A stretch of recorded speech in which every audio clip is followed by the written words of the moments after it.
শ্রী গীতা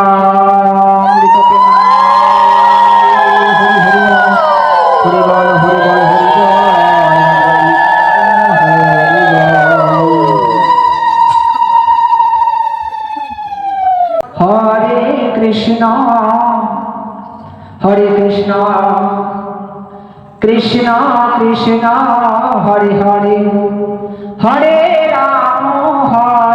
রাম রাম রাম হরে হরে। শ্রীমদ ভাগবত প্রথম স্কন্ধ দ্বিতীয় অধ্যায় ভগবান শ্রী হরির মাহাত্ম্য বর্ণনা করব। ভগবানের মাহাত্ম্য ছাড়া তার অধিবাস কীর্তন হয় না, যেখানে হয় ভগবানের মাহাত্ম্য বর্ণনা হয়।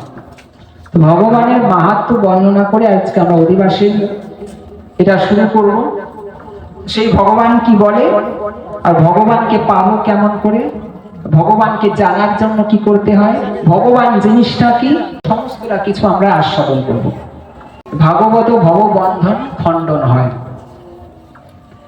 ডাক্তারের কাছে গেলে ডাক্তার বাবুকে বলতে হয়, ডাক্তার বাবু আমার কাছে ঘাটটা একটুখানি মুচকে গেছে, ঘোরাতে পারছি না, একটা ওষুধ দেন। তখন ডাক্তারবাবু মলম দিয়ে সুন্দরভাবে ঘষা দিয়ে এটা ইঞ্জেকশনটা দিয়ে আবার রক্ত ঠিক করে দেয়। কুপিন কাশি হয়েছে, জ্বর হয়েছে, এত কিছু হয়েছে, করোনা ভাইরাসে ধরেছে, তখন কি করব, ডাক্তারের কাছে যাও। তো ডাক্তার কি করবে, ডাক্তার তার ইচ্ছা মতো প্যারাসিটামল 650 দেবে না জিনটেক র্যান্টেক গ্যাসের ওষুধ কি দেবে, এটা ডাক্তার বোঝে। ডাক্তার সে রোগের চিকিৎসা করে।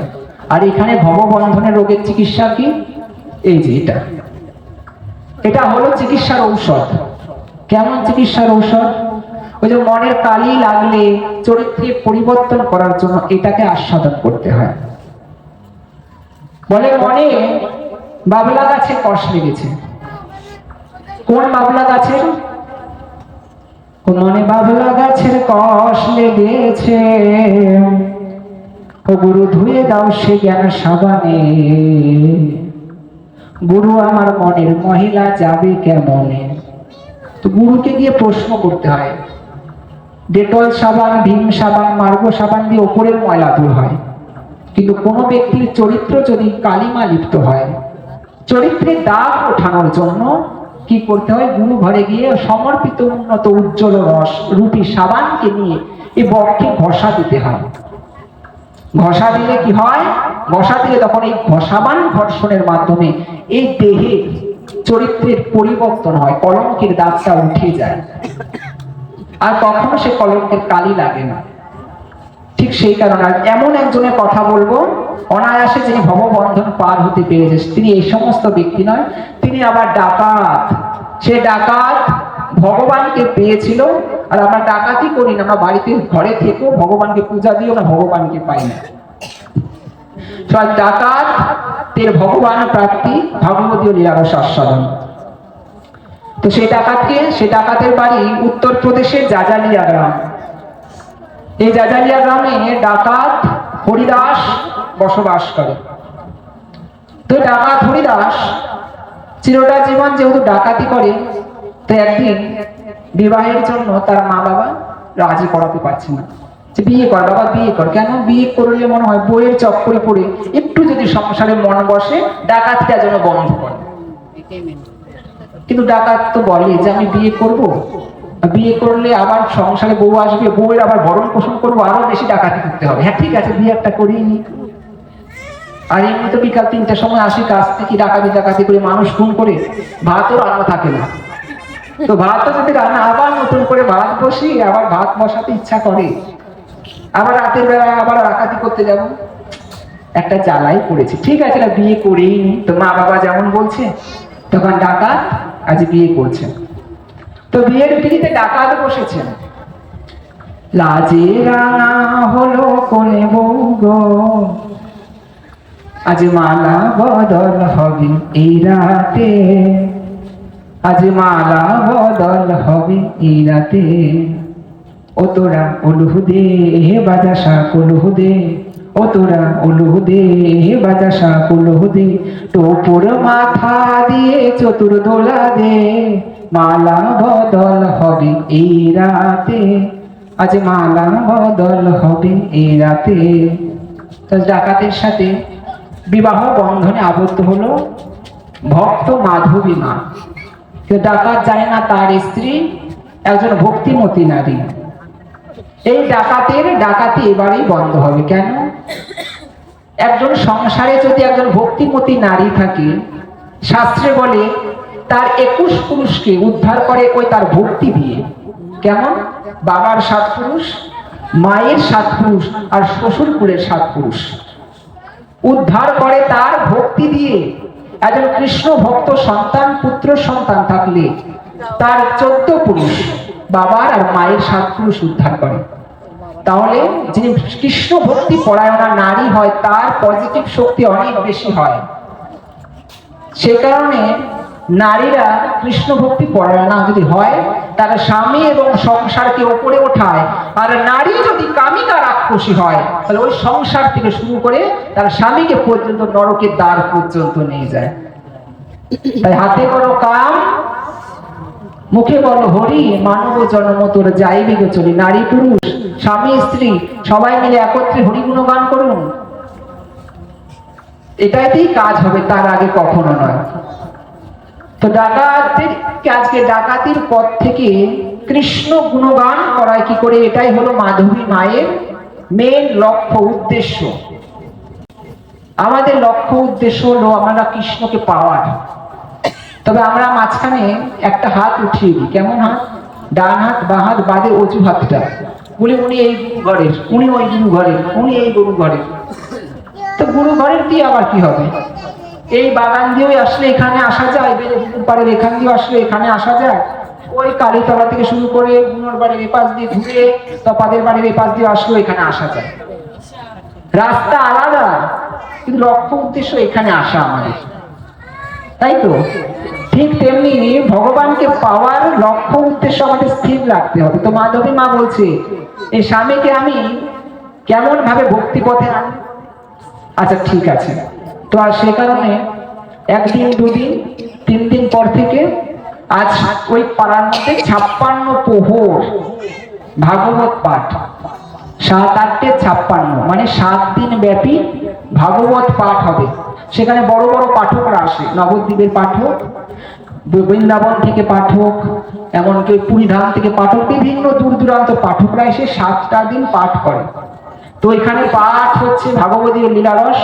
এবার ডাকাতের স্ত্রী ওই বাড়ি থেকে বসে বসে শুনতে পাচ্ছে, এত সুন্দর পাঠ করছে। আজ আমি শুধু একা যাব না, আমার স্বামীকেও নিয়ে যাব। এটাই আমাদেরও সংসারের আসল জিনিস, যে আমি কেন একা ধর্ম করবো? বাড়িতে নাতিপুতি ছেলে মেয়েরা আছে, তাদের সবাইকে নিয়ে ধর্মপথে আসি। মানব জন্ম শেষ হয়ে গেছে, মহাজন কি হিসাব দেবে কি? যে চিরটা জীবনে এই করে বাড়িতে বসে বসে সময় কাটিয়েছি। যখন আমার শক্তি ছিল তখন করি নাই, আজ বিছানায় করে বারে বারে ডাকি ভগবান এবার দেখা দাও, তাই তো? তো ভগবান বলে যখন সময় ছিল, যৌবন যখন ছিল, সে যৌবনের অহংকারে তুই কি করেছিস সেটা আমি দেখেছি, তখন তো আমাকে ভুলেছিলি।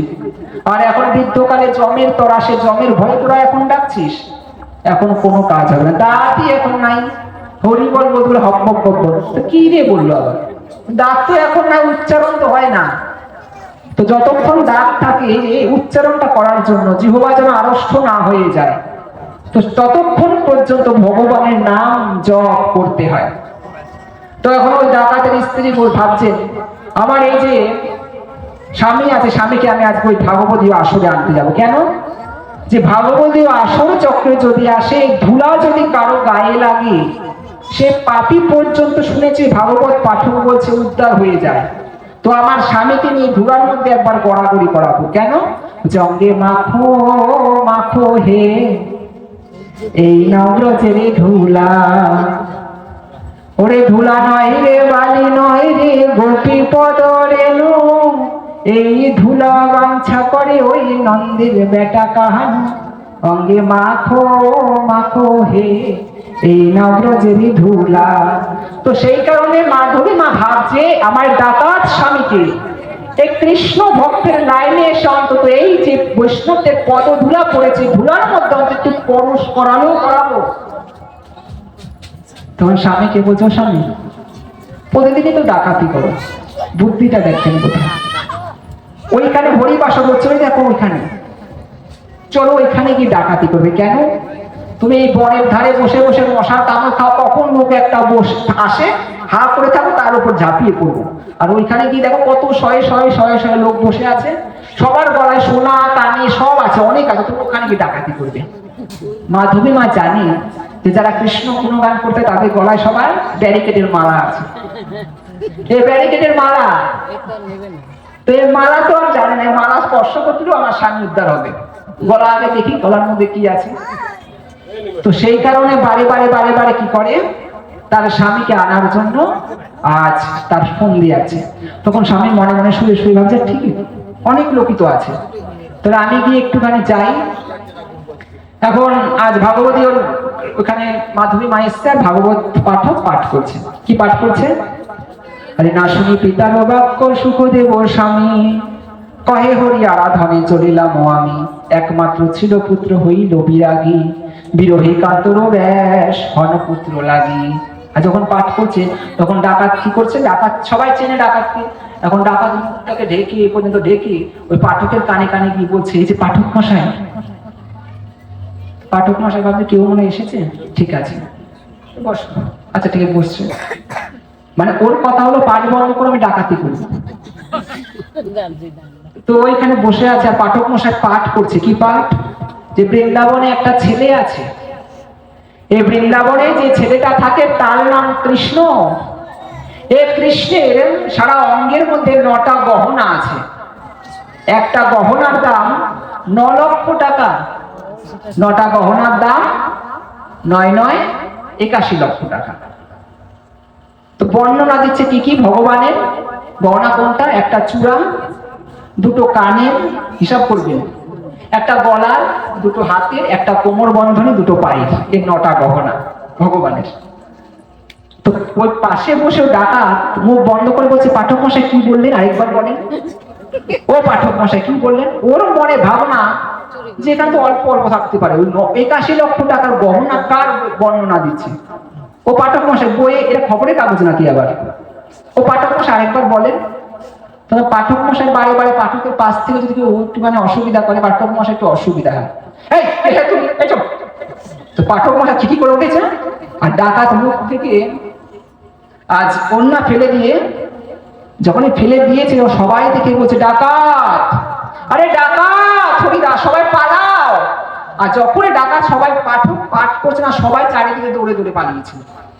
কারণ ডাকাত হরিদা সোনা গয়না চুরি করবে, সবাই যে যার মতো ধরে পালাচ্ছে। পাঠক মশাই মুশকিল হয়ে গেছে, পাঠক মশাই বসে রয়েছে, ডাকাত পাশে ছুরি কাছে বন্দুক টন্দুক যা বের করে, হায় রে ভগবান আজকে গেলাম।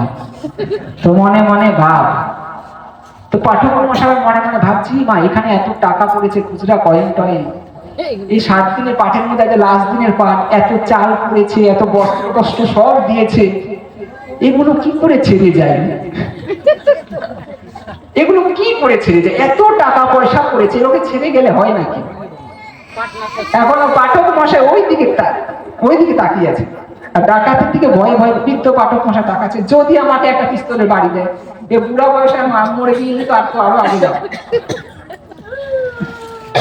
তখন পাঠক মশাই সুন্দর করে এটাকে আস্তে আস্তে ডাকাতের দিকে তাকিয়ে ও চাল ফাল টাকা পয়সা সব তাড়াতাড়ি নিয়ে, আজ পাঠক মশাই ভাগবত ফেলে দিয়ে দিয়েছে দৌড়। ডাকাত মশাই, পাঠক মশাই দাঁড়ান, আমাকে বর্ণনা দিয়েছেন কার কথা বললে। আজ পাঠক দিয়েছে তোর, যে পাঠক বৃদ্ধ বয়সে 1 কিলোমিটার হাঁটতে হাঁটতে ডুব করে লাঠি নিয়ে আসে, সে পাঠক মশাইকে ঘন্টায় 5 কিলোমিটার দৌড়াচ্ছে। আর দৌড়াতে দৌড়াতে দৌড়াতে দৌড়াচ্ছে, কখন যে একটা আঁচলা ছেড়ে দিয়েছে, ওই চাল পড়তে পড়তে পড়তে পড়তে বাড়ির দুয়ার পর্যন্ত। এখনো পাঠকের স্ত্রী দরজা এই বন্ধ করেছে, দরজা বন্ধ করে পাঠক মশাই স্ত্রী বলে, কি হয়েছে? তাড়াতাড়ি জানাটা সব বন্ধ কর। বলছে কেন, কি হয়েছে? ওই ডাকাত পড়েছে। বলছে কোন ডাকাত? বলছে হরিদাস, ডাকাত হরিদাস। ওই তোমার সামান্য খুচরা 2 টাকা 3 টাকার জন্য আর ওই চালের জন্য ডাকাত পড়বি? আরে হ্যাঁ রে, ওই দেখ। এখন বলছে জানলাটা দিকে হাওয়া আসে, বলছে ওই হাওয়া আগে আসতে গেলে আমার হাওয়া আগে বাইরে যাবে, আরে তাড়াতাড়ি জানলা বন্ধ কর। তো ঠিক আছে, জানলা আগে বন্ধ করে দিই। তো জানা টানা বন্ধ করেছে, ওইদিকে ডাকাত হরিদাস ওই চাল পড়া দেখতে দেখতে দেখতে দেখতে ঠিক দুয়ারের সামনে এসে হাজির। এখন পাঠক মশাই দুয়ারের সামনে এসে বলছে, এই যে পাঠক মশাই, দরজা খুলুন। তো যখন দরজায় বারে বারে টোকা দেয়, আজ পাঠক মশাই উঁচু হয়ে দেখতে পড়েছে, হাওয়া এবার টাইট করবে। তো পাঠকের স্ত্রী ঘর থেকে বেরিয়েছে, বেরিয়ে বলছে কি হয়েছে বাবা বলো। ওই পাঠক মশাইয়ের সাথে একটু কথা আছে। ওই পাঠক মশাইকে স্যালাইন দিয়েছি ঘরে, যা দৌড়ানো করাইছে তুমি, এখন স্যালাইন দিয়ে তুমি ঘরে পড়ে রয়েছে, যা বলার আমাকে বলো। বলছে আমার তোমার সাথে কথা নয়। পাঠক মশাই জানে যে এইখানে কোন একটা ছেলের কথা বললো, সেই ছেলেটা নাকি 9টা গহনা পরে থাকে, তার একটা গহনা 9 লক্ষ টাকা দাম। এখনো ডাকাত হরিদাস বুঝতে পারছে না সেই ছেলেটাকে। এইটাই দেখেন আসল, কেমন ডাকাতির পর থেকে আসবে কেমন করে, ভগবানের পাওয়ার জিনিসটা কি জিনিস। এখন পাঠক পিছন পিছন বইয়ের পিছন পিছন আঁচলটা খুলে একটু তাকিয়েছে। কি হয়েছে বাবা বল। বলছে আপনি কোন একটা খবরের কাগজ না বই একটা পড়ে পড়ে বারে বারে বলছিলেন যে কোন একটা ছেলেটার শরীরে নাকি 9টা গহনা। বলছে আমি জানি না বাবা, ভাগবত বলছে সেই ছেলেটার নাম কৃষ্ণ, তার বাড়ি বৃন্দাবন। আচ্ছা ছেলেটার নাম কৃষ্ণ, তার বাড়ি বৃন্দাবন। আচ্ছা ঠিক আছে, বৃন্দাবনে তার বাড়ি, তাই তো? গেলে পাবো তো? বলছে হ্যাঁ গেলে পাবে। ঠিক আছে যাও যাও যাও। এইবার বলছে যাও। পাঠক মশাই দাঁড়ান। বলছে আবার কি করতে? বলছে আপনি যেমন আমাকে হদিস দিলেন, আপনাকে কথা দিয়ে গেলাম, আজ আমি ওই ছেলেটাকে যদি ডাকাতি করতে পারি, একটা গহনা আমি আপনার নামে লিখে দিব। আজ পাঠক মশাই বলছেন এটা আমি বইয়ে পড়ে পড়ে বলি, বলার দরকার তাই বলেছি। ওই ছেলেটাকে আজও কি তোমার জন্য ঘুরছে নাকি? হ্যাঁ ঠিক আছে পাবে পাবে বাবা যাও। আজ হরিদাস মনে মনে একটা জিনিস কি, যে আমার কে বলেছে যে ছেলেটার নাম কৃষ্ণ, তার বাড়ি বৃন্দাবন। আজ মনে মনে মনে মনে বলছে কৃষ্ণ বৃন্দাবন। এই আসছে তার রাস্তায় কৃষ্ণ বৃন্দাবন। তো তার স্ত্রী মাধবীর কাছে গিয়ে বলছে মাধবী আমি আগামীকাল বৃন্দাবনে যাব। বলছে একদিন মাত্র পাঠ শুনে তুমি বৃন্দাবনে যাবে? বলছে হ্যাঁ আমি বৃন্দাবনে যাব। বলছে বাহ, তার তো অনেক ভালো, তোমার মধ্যে ভাব এসে গেছে। স্বামী নমস্কার, যাও তাড়াতাড়ি বৃন্দাবনে যাও, আমি তোমার জন্য যে পর্যাপ্ত খাবার আছে পর্যাপ্ত, তা তোমার জন্য আমি পুটুলি বেঁধে দিলাম। আর সুন্দরভাবে পুটুলি বেঁধে দিল। আজ ডাকাত হরিদাস বৃন্দাবনের দিকে রওনা দিল, একদিন মাত্র পাঠ শ্রবণ করিয়া। একদিন মাত্র পাঠ শ্রবণ করে বৃন্দাবনে যাচ্ছে, মনে একটাই কি কৃষ্ণ বৃন্দাবন, আর কৃষ্ণ বৃন্দাবন, কৃষ্ণ বৃন্দাবন, কৃষ্ণ বৃন্দাবন, এই কৃষ্ণ বৃন্দাবন, কৃষ্ণ বৃন্দাবন বলতে বলতে বলতে বলতে রওনা দিল। আমার এখানে একটা বলা প্রসঙ্গ, আমার ঠাকুমা দাদু দুজনে মারা গেছে। তোমার ঠাকুমা কিছুদিনের জন্য বিছানায় পড়েছিল। তো অল্প কিছুদিনের যখন বিছানায় পড়েছিল তখন আমাকে বলছে কি রে তুই চারিদিকে পাঠ করিস, সবাইকে গিয়ে দেখি তার কার্যের কাছে গিয়ে তাকে বলিস ভগবানকে উদ্ধার করো, আমি কি এখান থেকে বিছানায় পড়েছি, এখান থেকে উদ্ধার হতে পারবো না? তখন ঠাকুমাকে বললাম ঠাকুমা তুমি গুরুদেবার নাম স্মরণ করো? বলছে হ্যাঁ স্মরণ করি। তাহলে আমি একটা জিনিস বলবো তুমি স্মরণ করবে? বলছে কি? মনে মনে বলতে পারবে কৃষ্ণ বৃন্দাবন।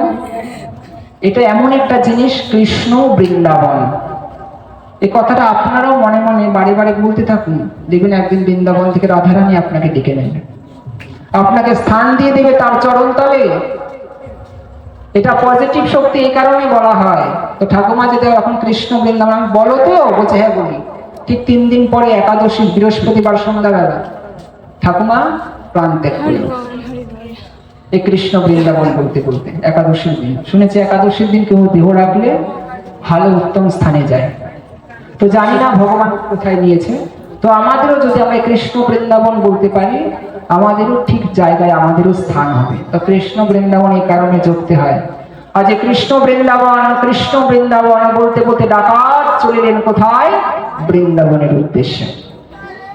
ভগবানকে জানার ভাব অনেক রকম, অনেক পথ ভগবানকে জানার, কিন্তু ভগবান ধরা দেয় কাকে? যিনি সহজ সরল যে ভক্ত তাকে।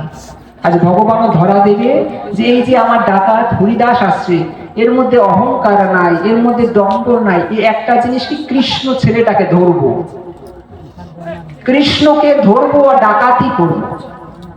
তো কৃষ্ণ ডাকাতি করবে, কৃষ্ণকে ধরবে, এটাই একটা আলাদা জিনিস। একটা গ্রামে ভোলা বলে একজনা বাস করে। সে ভোলা একটু বেশি খায়। বেশি খায় কেন? যে তার একটু বড় পেট, তো সেই কারণে বেশি খায়। একা 50 জনের মতো খাবার খেয়ে নেয়, প্রায় 50 থেকে 100টা লুচি খায়। এখন যে পাড়াতে যেখানে ভাগবত কীর্তন হয়, যেখানে বিবাহ হয়, যেখানে অন্নপ্রাশন হয়, যেখানে এমনি খাওয়া দাওয়া হয় কোনো অনুষ্ঠানে, সেখানে সেখানে গিয়ে ভোলা বসে, আর বসে সেখান থেকে খাবার গ্রহণ করে। এখন সবাই যদি দেখে যে 50 জনকে আনন্দ করে 50 জনের একার খাবার এই ভোলাই খায়, এই ভোলা কালকে থেকে আসবে না, সবাই আসবে না বলে, আসে মনের দুঃখে ভোলা আজ গ্রাম বলে, সবাই তো গ্রামে, আমি কেউ দেখতে পারে না, একটু বেশি খাই বলে, তো আমি আজ গ্রামে আর থাকবো না। তো মনের দুঃখে সে ভোলা কি করলো, গ্রাম ছেড়ে আজ চলে যাচ্ছে, যে কোথায়, যেখানে গেলে আমার শান্তি আসবে সেখানে যাবো। আর রাস্তা দিয়ে চলছে, আর যেতে যেতে রাস্তা দিয়ে যাচ্ছে, একটি মন্দিরে পূজারি থাকে, সে বাড়ির থাকে, সে বাড়ির বলে, কিরে ভোলা তুই যাচ্ছিস কোথায়? বলছে আমি মনের দুঃখে বনে চলে যাচ্ছি। কেন? যে আমাকে কেহ দেখতে পারে না, আমি একটু খাই বলে। আচ্ছা তুই খাস? হ্যাঁ। তো আমার মন্দিরে খাস, মন্দিরে কাজকর্ম কর, খাওয়ার কোনো অভাব হবে না। আচ্ছা ঠিক আছে। তো এখন মন্দিরে থাকে, মন্দিরে থেকে মন্দিরে যা যা যাবতীয় কাজ, সমস্ত কাজকর্ম ভোলা সুন্দর ভাবে করে দেয়। আর দিন শেষে শুধু খাবারটুকু খায়। এবারে 1 দিন 2 দিন 3 দিন 4 দিন 14 দিন পর একাদশী তিথি। এবার ভোলা একাদশী তিথি এসেছে, এবার দেখছে ঘরের মধ্যে কিছুই তো রান্না টান্না হচ্ছে না। তো গুরুদেব কি বলছে, গুরুদেব রান্না বান্না হচ্ছে না কেন? তো বলছে ভোলা আমরা একাদশীতে পঞ্চশস্য আহার করি না। বলছে কেন? পঞ্চশস্য খেলে কি হয়? বলছে একদিন পাপপুরুষ নরকের দিকে, যখন পাপপুরুষ ছিল তখন ভগবান একদিন নরকের দিকে যাচ্ছিল, আর যাচ্ছিল যখন, তখন নরকের কীটরা বারে বারে বারে বারে ভগবানের পাটা ধরার চেষ্টা করছে, যে আমরা নরকে পড়েছি, ভগবান আমাকে উদ্ধার করো উদ্ধার করো। তখন পিছনে ছিল যুধিষ্ঠির। যুধিষ্ঠির বলছে ভগবান এরা কারা? বলছে মানব জন্ম পেয়ে কর্ম করে নাই, শুধু ফলের আকাঙ্ক্ষা করে গেছিল। কাউকে 5 টাকা দক্ষিণা দিও, বলছে আমার জন্য মানে অনেক কিছু থাকবে। এই যে ফলের যে আকাঙ্ক্ষাটা করেছে, এই আকাঙ্ক্ষাটা তাকে গ্রাস করেছে, আর কোনো কর্ম করে না, শুধু বিষয় বাসনা কামনার মধ্যে ডুবেছিল। আর যারা বিষয় বাসনা কামনার মধ্যে শুধু ডুবে থাকে, আমাকে যারা ভুলে যায়, তারাই নরকে আসে। তুমি যখন মায়ের পেটে ছিলে 7 মাস, ঠিক তখন বারে বারে ভগবানকে বলেছিলে, হে ভগবান জোর হাত করে যে এবার আমাকে বের করে দাও। মায়ের গর্ভটা একটা নরকের মতো, সেখানে ঝাল গরম, মা কত কিছু খায়, তার উপর দিয়ে গুণের উপর দিয়ে যায়, তার নিচে পায়খানা প্রস্রাব সমস্ত কিছু থাকে। আর বারে বারে ভগবানকে বলেছি, ভগবান এই অন্ধকারটাকে আমাকে একবারে বের করে দাও। ভগবান 7 মাসে দেখা দিয়ে বলে ঠিক আছে তথাস্তু। আর যখন মাথা উপরে ছিল 7 মাস পর থেকে মাথা নিচের দিকে আসতে শুরু করলো। 10 মাস পরে মায়ের গর্ভ থেকে আমি বেরোলাম। কিন্তু যখন বেরোলাম ঠিক তখন এই মায়ার মধ্যে পড়ে সব আমার, 10 তলা গাড়ি 4 চাকা গাড়ি সব আমার। এ আমার আমার করতে করতে তাকে সে কে তাকে ভুলে গেছে। কোথা থেকে এসেছিলাম, আবার কোথায় চলে যাব, এটা ভাববার অবকাশও আমার নাই।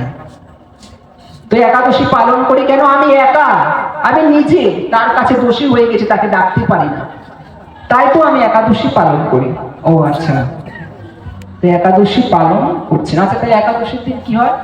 ওই যে পাপ পুরুষ গেছিল, তখন ভগবান বারে বারে বলছে, তো এটা যুধিষ্ঠির বলছে এরা উদ্ধার হবে কেমন করে?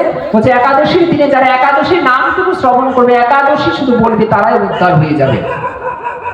আচ্ছা ঠিক আছে, যারা একাদশীর দিন শুধু একাদশী নামটুকু বলবে, তারাই উদ্ধার হয়ে যাবে। এখন সবাই পাপ টাপ করে আসে, সবার মাথার বাড়ি দিয়ে একাদশীর দিন একাদশী, যা পাপ চলে গেল। এখন পাপ পুরুষ করেছে অসুবিধায় বিলম্বনে, আর ভগবানকে ধরে, ভগবান কি বললে? সবাই মানুষের মাথার বাড়ি দিয়ে দিয়ে আসে, আর এসে শুধু একাদশী দিন একাদশী বলে পাপ খণ্ডন করে। আচ্ছা তা করছে, হ্যাঁ। তো ওই পাপগুলো কোথায় যাবে? গঙ্গায় স্নান করলে আমরা জানি, গঙ্গায় স্নান করলে আমি গঙ্গার পাপ নাকি সব গঙ্গা খেয়ে নেয়। তো গঙ্গার পাপটা আবার কোন দিকে যায়? আমি তো আর পকেটে করে নিয়ে আসি না গঙ্গার পাপটা। তো গঙ্গার পাপ কোন দিকে যায়? যে কোনো সাধু কোনো ভক্তজন যদি কৃষ্ণ নাম করে সে গঙ্গার জলে ডুববে, গঙ্গা অপবিত্র হয়ে যায়, আরো আগে গঙ্গার পাপও খণ্ডন হয়। তো সেই কারণে বলছে, এই যে এখানে যারা এসেছে তারা কি করবে? তাদের পঞ্চশস্যের মধ্যে ওই পাপগুলোকে আমি ঢুকিয়ে দিই। ধান, গম, যব, সরিষা, তিল, পঞ্চশস্যের মধ্যে আমি এই পাপ পুরুষকে ঢুকিয়ে দিই। যারা একাদশীর দিনে পঞ্চশস্য গ্রহণ করবে তারাই পাপের ভাগিদার হবে। এই যে পাপ পুরুষ, তাদের চুলের মুঠি ধরে তুমি নরকে আনতে পারো। আচ্ছা ঠিক আছে, তাই আমরা একাদশীর দিন পঞ্চশস্য খাই না রে ভোলা। আচ্ছা গুরুদেব, কিন্তু আমি যে পারবো না ভোলা। গুরুদেব, ভোলা বলল। এখন গুরুদেব মনে মনে ভাবছে, সত্যি তো, আমরা না হয় গোড়া থেকে সাধনা করে গেছি, তাই আমরা জানি যে একাদশীর দিন কেমন ভাবে একাদশী ব্রত পালন করতে হয়। কিন্তু ভোলা তো নতুন নতুন এসেছে, সে তো আর জানবে না। আচ্ছা ভোলা, তোকে আমি একটা পথ বলতে পারি, সে পথ যদি তুই অবলম্বন করতে পারিস তাহলে বল, তুই যা ইচ্ছা খেতে পারিস। হ্যাঁ কি বলো? ওই রান্নাঘর হলঘর থেকে 1 কেজি আটা নিবি। 1 কেজি আটা নিয়ে মন্দিরের বাইরে, ত্রিসীমানার বাইরে যাবি, ওই গাছতলায় গিয়ে সুন্দর করে রুটি করবি আর আলুর তরকারি করে ভগবানকে ডাকবি, রামচন্দ্রকে। যদি এসে ভগবান দেয় তাহলে তুই গ্রহণ করবি, তার আগে নয়। আচ্ছা ঠিক আছে। তো ভোলার মন ভোলাই, এই যে ভগবানকে পাওয়ার কথা বললাম, এরকম ভোলা হতে হয়। আজ ভোলা সে একাদশী দিন সুন্দর ভাবে রুটি করেছে। বলবেন পাঠকমশাই, আপনি মাত্র বলেন পঞ্চশস্য খাওয়ার কথা, আমি এটাও বলে দিয়েছি, তুমি আটা খাও, তুমি ভাত খাও, আর যাই খাও, তুমি ভগবানকে ডেকে আনতে পারো তাহলে তুমি সব খেতে পারো। তুমি সব খেতে পারবে একাদশীর দিন। ভগবানকে খাওয়াতে হবে নিজে। যাও ভগবান, আগে তুমি সেবা করো, তারপর আমি তোমার প্রসাদ নিব, তার আগে না। হ্যাঁ, তো বলা গেছে ওই গাছতলায় গুরুদেব বলেছে, যদি রামচন্দ্র এসে নেয় সেই আটা তাহলে তুই খাবি, তার আগে নয়, সাবধান। আচ্ছা ঠিক আছে। এখন ভোলা বাড়ি রুটি করে ভগবানকে ডাকছে। গুরুদেব কেমন করে ভগবানকে ডাকি, আমি কেমন করে ডাকবো? গুরুদেব কত সুন্দর আরতি করে নর হরি গৌর বদন হেরি হেরি আরতি করে গো। তো আমি তো কিছুই জানি না, তো আমি আবার কি করব? তো মনের আনন্দ রতিকে দিয়ে আজ ভগবানকে ডাকছি, রামচন্দ্রকে। জয় রাম জয় রাম জয় রাম জয় রাম। আজ রামচন্দ্রকে ডেকে যখন নিবেদন করছে, রামচন্দ্র ভাবছেন ভোলা এত সুন্দর করে ডাকছে, না গিয়ে পারি নাকি। আসলে ভোলার তো এই রুটি নয়, ওই রুটির মধ্যে ভোলার কতটা ভক্তি আছে, সেই ভক্তিটা সেবা করার জন্য ভগবান এসেছে। ভগবান বড় বড় সন্দেশ, আপেল, কলার আসলে ওটা নয়। ভগবানকে তুমি কতটা ভক্তি দিয়ে এটা জল তুলসী দিতে পেরেছো, সেটা গ্রহণ করতে ভগবান আসে। তোমার এত এত ছপ্পর ভরায় অত কিছু খেতে ভগবান আসে না। তো আজ রামচন্দ্র মাতা সীতাকে নিয়ে আসলো। এখন ভোলা বলছেন, কি গো, আমি একা ডাকলাম জয় রাম বলে, তুমি আবার মাতা সীতাকে আনলা কেন? বায়ুমানের সাথে গেটও আনো, ফিরিয়ে আনলা কেন? আমি একা ডেকেছি জয় রাম, তুমি আবার মাতা সীতাকে আনো কেন? এমনিতে 1 কেজি রুটি আটা, 1 কেজি আটা আমার লাগে 5 কেজি আটা, অল্প কটা আটা হলে 3 কানা মোটা করে ফেলেছি। তার মধ্যে তুমি যদি 350 খেয়ে নাও, উনি আবার 350 দিতে হবে, আমার 350, ভাগে তো 350 করলো। তুমি এত পারো, ভগবান বোঝে না যে ভগবান কি জিনিস। ঠিক আছে খেয়ে যাও, পরের বার যেন না আনা হয়। আচ্ছা ঠিক আছে। ভগবান মাথা নাড়িয়ে ভোলার তৈরি রুটি খেয়ে গেলেন কোথায়? চলে গেলেন আবার তার জায়গা অযোধ্যায়। আবার পরের দিন 14 দিন পর একাদশী। আজ একাদশী তিথি। তো একাদশী তিথি এবার বলছে, গুরু মশাই আটা লাগবে। বলছে কতটা? বলছে 3 কেজি। কারণ হিসাব করে নিয়েছে, যদি এবার মাতা সীতা আসে, আরে তুমি 1 কেজি দেবো, রামের জন্য 1 কেজি, আমার জন্য 1 কেজি। 3 কেজি আটা, হ্যাঁ কুলাচ্ছে না তো। আচ্ছা 3 কেজি, ঠিক আছে নিয়ে যা। তো ভগবানকে দিয়ে খাস কিন্তু। আচ্ছা ঠিক আছে। এখন ডাকছি, ভগবানকে ডাকছি, জয় জয় রঘুপতি রাঘব রাজা রাম পতিত পাবন সীতারাম। সত্য সুমতি দেব ভগবান পতিত পাবন সীতারাম। জয় জয় রঘুপতি রাঘব রাজা রাম পতিত পাবন সীতারাম। আর যখন ডাকছে এখন রামচন্দ্র দেখি ভক্ত খাঁটি হওয়ার জন্য, ভক্তের কতটা গুণ মাপার জন্য সোনার দোকানে গেলে কুষ্টি পাথর আগে ঘষে। আমি এই কুষ্টি পাথর আগে ঘষে দেখি, তো রামচন্দ্রের সাথে রাম, সীতা বা লক্ষ্মণ সঙ্গে নিয়ে আসে। এখন ভোলা বলে, কি গো তোমার পেছনে যাবার কি? বুঝলে আমার ভাই লক্ষ্মণ। তোমার বারে বারে বলে মেম্বার, মানে তুমি মেম্বার বাড়াও কেন? তুমি বোঝো না নাকি আমার কথা? রুটির পরিমাণ কত? আজ ভগবান একটু হেসে বললো, ঠিক আছে ঠিক আছে, দে আমরা ভাগছি, দিয়ে খাই না। আচ্ছা ঠিক আছে, এবার এর জন্য খেয়ে যাও, পরের 5 জন না আনা হয়, ঠিক আছে।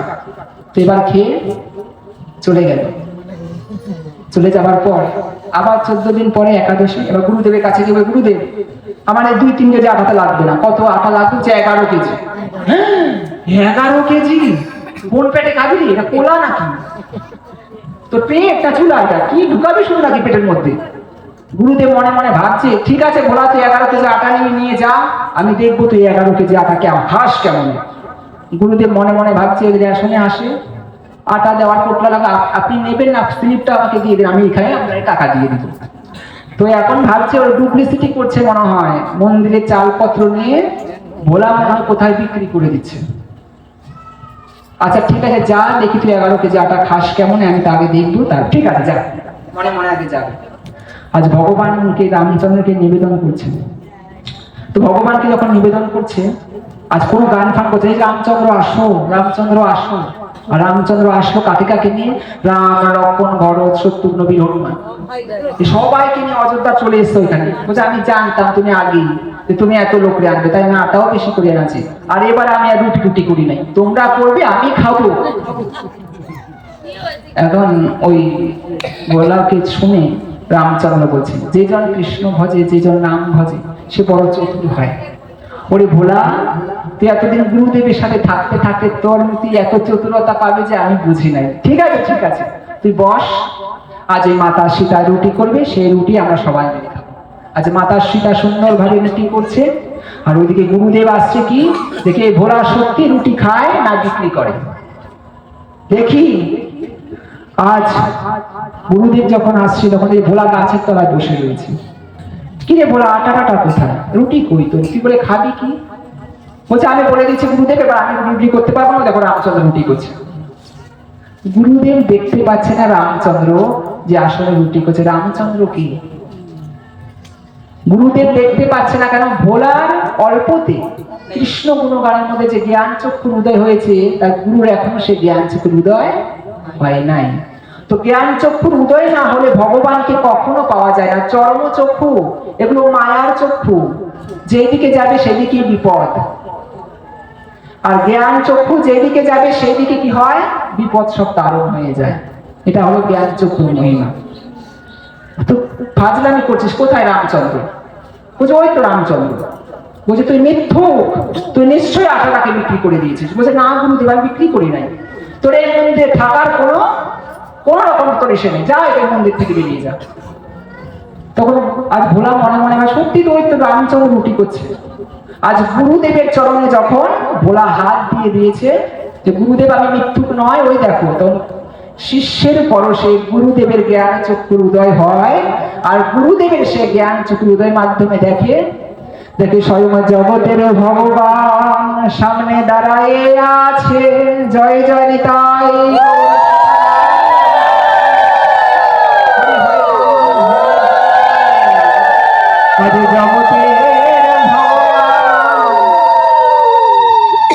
আজ সেই গুরুদেবের সামনে দাঁড়াইয়ে আছে। হে ভোলা, তোর মতো শিষ্য যার হয়, সেই গুরু জনমে জনমে স্বর্গে গমন করে। হে ভোলা, তোর ওই গুরুদেব, আজ গুরুদেব বলছে ভোলা কি, হে ভোলা, শুধু ভগবানকে একটা কথা বলিস, যেন ওই শেষের দিনে আমায় পার করে দেয়। আজ কান্না করতে করতে ভোলাকে বলছে, ভোলা বলছেন দেখো গুরুদেব, একটা কথা বলি, চলো আমরা দুজনে মিলে ভগবানকে ডাকি। তবে এই যে আমি ডাকাত হরিদাসের কথা বললাম, মাঝখানে ভোলার প্রসঙ্গ নিয়ে আসলাম কেন? ডাকাত হরিদাসের মতো ভগবানকে পাওয়ার জন্য এই ভোলার মতো এতটা ভাব, এই ভাবের জন্য আজকে দেখেন কোথায় যায় ডাকাত হরিদাস। আজ কৃষ্ণ বৃন্দাবন আর কৃষ্ণ বৃন্দাবন, কৃষ্ণ বৃন্দাবন, কৃষ্ণ বৃন্দাবন, কৃষ্ণ বৃন্দাবন, কৃষ্ণ বৃন্দাবন করতে করতে সামনের দিকে এগিয়ে চলেছেন।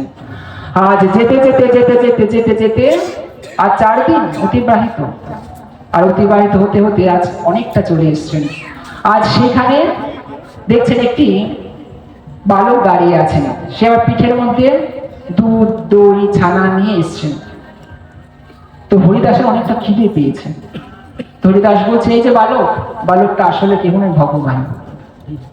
তোমার কাছে কি আছে? বলছে, আমার কাছে দই দুধ মাখন সব আছে, কি লাগবে? বলছে, আমাকে দই দাও, অন্তত খেয়ে অন্তত পেটটা ভরি। বলছে, আচ্ছা ঠিক আছে। আর দইটা যখন দিল, বলছে, আমার কাছে কড়ি নাই, তো টাকা নাই। বলছে, টাকা না দিলে আমি কিছু দিতে পারবো না, তবে একটা কথা আমার মা বাবা বলেছে ধারের বাকি খাতায় লিখে রাখতে। বলো তুমি দেবে? বলছে, হ্যাঁ দেবো। কি দেবো?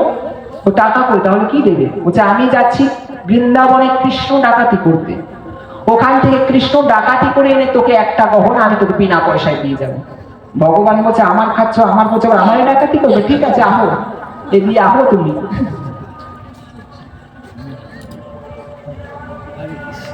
আসো তুমি, তুমি আসার পরে দেখো ডাকাতি করতে পারো কেমন। আর সেই হরিদাস সে দই খেয়ে কি তার মধ্যে হাজার হাতির শক্তি চলে আসে, বৃন্দাবনের দিকে রওনা দেয়। আজ আস্তে আস্তে এই যমুনা নদীর ঘাট পর্যন্ত এসে, আর যমুনা নদীর তীরে আজ আসে যখন, তখন দেখছে নদী পার হয়ে ওই পারে যেতে হবে, তাহলেই বৃন্দাবন, তার আগে বৃন্দাবন নয়। তাহলে ঘাটের মাঝি আবার কি? তখন ঘাটের মাঝি কাউকে দেখতে পায়, হ্যাঁ ওই তো একজন আছে। আরে ভাই, ওটা কি তোমার নৌকা নাকি? বলছে, এটা আমারই নৌকা। তো আমি তো ওই পারে যাবো। ঠিক আছে, চলো। আজ হরিদাসকে সুন্দরভাবে ঘাট বেয়ে বেয়ে, আজ ঘাট থেকে নামিয়ে ও নদী বেয়ে বেয়ে ওই পারে নিয়ে যাচ্ছে। বলছে, আমার নদী 4 আনা, আমাকে 4 আনা দিতে হবে। বলছে, আমার কাছে তো করি নাই। বলছে, করি নাই মানে? তোরা আমি কি শুধু শুধু খাটবো নাকি? একটা কথা মনে রাখবেন, কখনো অনেকে আমরা এরকম দেখি, কেউ ভ্রমণ করতে যায় বা কোথাও গেলে টাকা দেয় না, ট্রেনে উঠলো, ট্রেনের টিকিট কাটবে না। এমনকি যদি ঘাটে যায়, সে নৌকার 5 টাকা না দিতে পারলো বাঁচে। মনে রাখবেন, কখনো তীর্থ দর্শন করতে গেলে অথবা গঙ্গা যদি পার হন, কখনো টাকা বা ঘাটের কড়ি না দিয়ে কখনো আপনারা কেউ সে ঘাট পার হবেন না। কেন? ঘাটের কড়ি না দিলে ঘাট কখনো, ওই বৈতরণী কখনো গুরুদেব পার করবে না। তাই ঘাটের কড়ি দিতে হয়। এই ঘাটের কড়ি না দিলে কি হয়, জন্মে জন্মে এই পারে এই দেহটা রয়ে যায়, আর এই দেহটা আত্মাটা ভূত পিচাস হয়ে এইখানেই থাকে। ঘাট আর ওই পার করে না, বৈতরণী পার করে না। তো আজ ডাকাত হরিদাস বলছেন, এই যে ছেলেটা, তোমাকে বলছি আমি দেখো কৃষ্ণ ডাকাতি করতে যাচ্ছি ওই পারে, আমি কৃষ্ণকে ডাকাতি করে তোমাকে একটা গহনা দিয়ে যাবো। মনে রাখবেন, কটা গহনা ধার? একটা পাঠক, আর একটা, হ্যাঁ মনে করে শুনছেন, আর একটা এই ছেলেটা দই খাইয়েছিল, আর একটা ঘাটে। 3টে গড়া, 3 9 27 লক্ষ টাকা এই রাস্তাতে দাও। আচ্ছা ঠিক আছে। এবার বৃন্দাবনের ওই পারে গিয়ে হিন্দি কথা একজনকে জিজ্ঞাসা করছেন, বৃন্দাবন আর কিতনা দূর হ্যাঁ? বলছে, ইহা সে अभी भी पैदल चलने 5 किलोमीटर अभी भी दूर है। 5 किलोमीटर? हाँ, अभी भी 5 किलोमीटर दूर है। তো বৃন্দাবনে যাবে 5 কিলোমিটার দূর। তখন যাচ্ছে যাচ্ছে সবাইকে জিজ্ঞাসা করছে, আচ্ছা এই কৃষ্ণ ছেলেটা কোথায় থাকে? যে কৃষ্ণ ছেলেটা, এই কৃষ্ণ ছেলেটার বাড়ি কোথায়? এখন যে বৃন্দাবনে যারা, তাদের কখনো বললে বৃন্দাবন আপনাদের পিটিয়ে দেবে। কেন? কৃষ্ণ সবখানে আছে। তার ধুলো থেকে, বৃন্দাবনের ধুলো থেকে, বৃন্দাবনের তরুলতা, তারাও বলে কৃষ্ণ কথা। বৃন্দাবনের সমস্ত কিছু, বৃন্দাবনের অঙ্গ প্রত্যঙ্গ সমস্ত কিছুর মধ্যে, গাছপাত পাড়া সমস্ত কিছুর মধ্যে, সর্বভূতের মধ্যে কৃষ্ণ বিরাজমান। সর্বভূতের মধ্যে কৃষ্ণ বিরাজমান। তো বৃন্দাবনে এসে সহজাতেরই কথা কোন থেকে বলো, বৃন্দাবনে কৃষ্ণ কোথায়? এখানে সবাই খানে বৃন্দাবনে কৃষ্ণ আছে। আমি সেই কৃষ্ণ না, ওই কৃষ্ণ যে কৃষ্ণের গলায়, যে কৃষ্ণের শরীরে 9টা গহনা আছে, ও ওই কৃষ্ণ।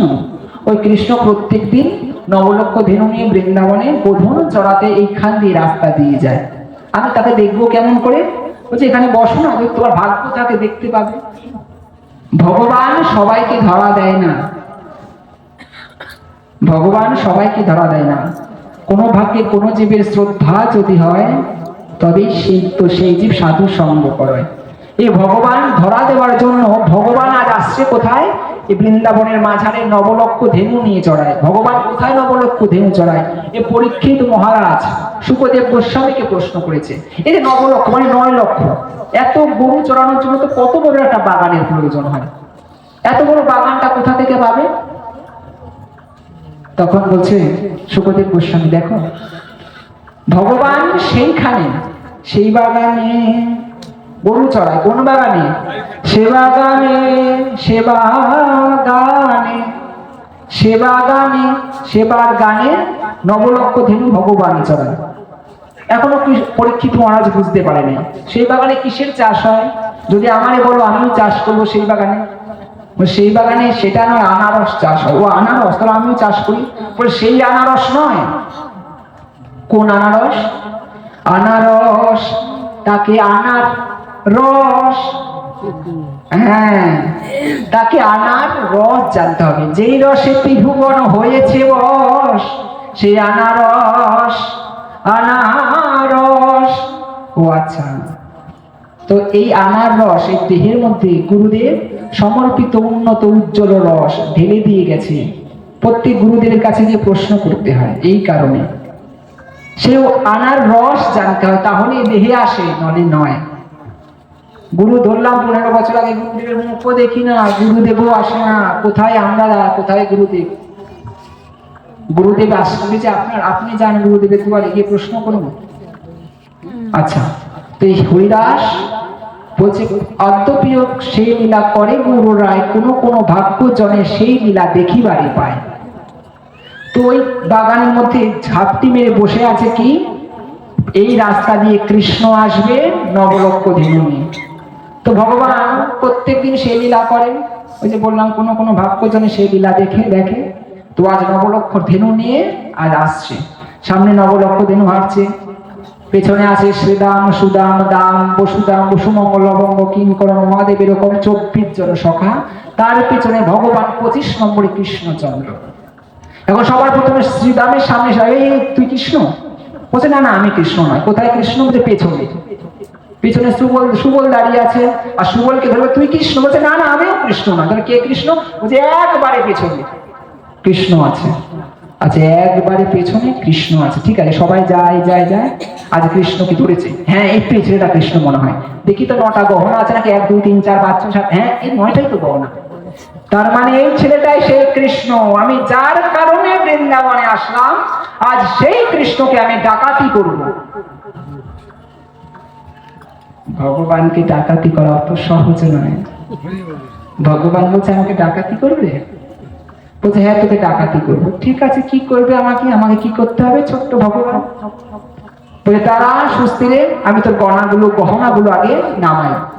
মাথার চূড়ায় এক এক করে সমস্ত গহনা নামালো। 7টা গহনা নামিয়ে পায়ের 2টো গহনা শুধু নামাতে পারে, খুলতে পারেনি, খুলতে পারছে না। যত দাঁত দিয়ে কামড়ায়, যত কিছু করে, ভগবানের দাঁত দিয়ে পায়ে যখন কামড়াচ্ছে, ভগবানের চরণগুলা ডাকাত হরিদাসের মুখের মধ্যে যাচ্ছে। এই তো চিত্ত শুদ্ধি, এই তো মনের পবিত্রতা।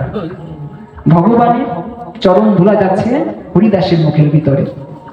তখন হরিদাসের মুখের ভিতরে যখন ভগবানের চরণ ধুলা যায়, ঠিক তখন ভগবানের ওই চরণের উপর 2খানি কিছুতেই খুলতে পারছে না। এখন এই বেটা সুস্থির এখানে দাঁড়া। আমি বাজারে এমনিতে 3টে গহনা ধার, 4টে সবে খুলতে পারলাম, 2টো এখনো বাকি আছে। 4টে গহনার দাম আর কত হবে? 9 লক্ষ করে 4 36, আমার এতে পোষাবে না। আমার চিরজীবন বসে বসে খেতে হবে। একটা কাজ করে তোকে শুদ্ধ ডাকাতি করি, তুই আমার বাড়িতে, আমি বাড়িতে আমার যন্ত্রপাতি আছে ভালো, এই সোনা গয়না খোলা, আমি খুলবো, আবার খুলে তোকে বৃন্দাবনে আবার দিয়ে যাব। ভগবান বলছে তাই, ঠিক আছে চলো। আজ ভগবানকে বৃন্দাবন থেকে কাঁধে করে ডাকাত হরিদাস আসছে। কোথায় আসছে? তার বাড়িতে। আজ ভগবান কাঁধে পা দোলাতে দোলাতে ডাকাত হরিদাসের সাথে আসছেন তার বাড়িতে। আজ ভগবান স্বয়ং আনন্দে আছে। যমুনা নদীর ঘাটে এসে বলছে ঘাটের মাঝি কোথায়? নৌকা শুধু পড়ে আছে। ঘাটের মাঝি তো ছিল আমার সেই ভগবান। তো দাঁড়া, আমি নৌকা চালাতে পারি, আমি বৃন্দাবনে থাকি না, আমি নৌকা চালাতে পারি। আজ ভগবান নিজে নৌকা চালিয়ে বৌতরণী পার নয়, শুধু যমুনা নদী পার করছে ডাকাত হরিদাসকে। পার করে এপারে আনলো, এনে যখন দেখছে যে কে আছে দেখি, ওই ছেলেটা কই, যে যার থেকে আমি দধি মাখনে খেয়েছিলাম তার দেখা পায় না। ভগবান বলছেন তো আমি নিজেই ছিলাম, চলো চলো আমাকে যখন আবার দিতে আসবে তখন তাকে দিও। আচ্ছা ঠিক আছে, চল চল। আজ আস্তে আস্তে বাড়ি পর্যন্ত এসছে। বাড়িতে এসে তার মাধবী তার স্ত্রীকে ডাকছে, মাধবী, ও মাধবী দরজা খোলো। আচ্ছা মাধবী দরজা খুলে বললেন, কি গো? বলছে এই দেখো আমি কত গহনা চুরি সব ডাকাতি করে এনেছি, দেখো আমাদের আর ডাকাতি করতে হবে না, চিরজীবন বসে বসে খাবো। মাধবী আজ হঠাৎ করে তার মাথাটা ভেঙে খেয়ে বললো, হে ভগবান, আমার স্বামী বৃন্দাবনে গিয়েও ডাকাতি ছাড়তে পারে না, তার মানে বৃন্দাবনে গিয়ে কোনো না কোনো ছেলে কোনো না কোনো ব্যক্তিকে খুন করে তার এই গহনাগুলো এনেছে। স্বামী যেই স্বামী হয় আসামির মতো, যে স্বামী হয় এরকম পশুর মতো, সে স্বামীর সাথে থাকবো না, আমি চলে গেলাম আমার বাপের বাড়ি। বলে দেখো মাধবী, আমি চিরজীবনের মতো শুধু এইটাই আমার লাস্ট ডাকাতি ছিল, আমি আর ডাকাতি করবো না, তোমার জন্য করেছি, আমি আর ডাকাতি করবো না মাধবী। আমি কোনো ছেলেকে হত্যা করি নাই, আমি কৃষ্ণ থেকেই এগুলো এনেছি। বলছে না তুমি মৃত্যুক সরো। আর যখন ডাকাতের স্ত্রীকে ধাক্কা দিয়েছে ডাকাত, তখন এই ছোঁয়া, এই আদান প্রদান। আর যখনই ছিল তখন দেখছেন ভগবান কাঁধে বসে রয়েছে ডাকাতের। আচ্ছা ডাকাতের কাঁধে ওই ভগবান, জগতের ভগবান বসে আছে, উলুধ্বনি হরি বল।